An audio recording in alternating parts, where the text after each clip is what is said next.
Are some banks still making you pay prescribed debt? Now, the Banking Services Ombudsman has been receiving many complaints about credit providers misleading consumers into repaying debt that should have been written off because it's qualified as prescribed.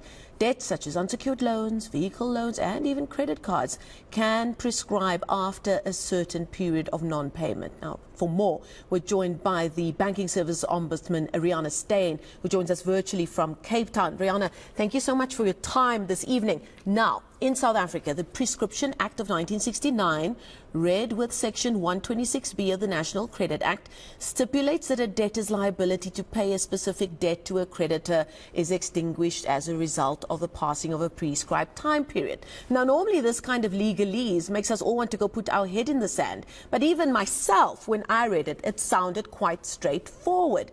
How are banks or creditors misleading people in paying back these loans that they really shouldn't be anymore? Good evening. So I think there's probably many answers for that, and I don't think there's just one answer of what happens in a specific case. So maybe the term misleading is not correct. So they either have a misconception.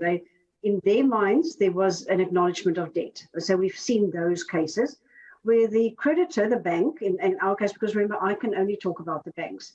And I have no doubt that this also happens in other fields with other credit providers who are equally in breach of the National Credit Act.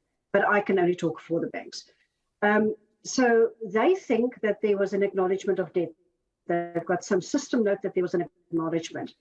The consumer or the customer comes to us and say, but they didn't acknowledge it. And then we go and we actually call for that call recording and we listen to it and we analyze it and we'll say, well, there was a discussion, but this wasn't an acknowledgement of debt. So therefore, in our view, it has prescribed. So that's one circumstance. There are others where I think there's just been a long-standing collection of the debt. And when we look at it, there was never payment. And therefore it has prescribed. And then one day, the customer kind of calls us and say, well, they should stop phoning me now because now it's prescribed. And then we raised that with the bank, and then they, sort of realized, okay, now it actually has prescribed. So what we're trying to just say is to consumers out there, they need to be aware of their rights, because if they're not aware of their rights, things can go wrong and they can end up paying a debt that has legally prescribed. So if we want to get that message out there, what should people do?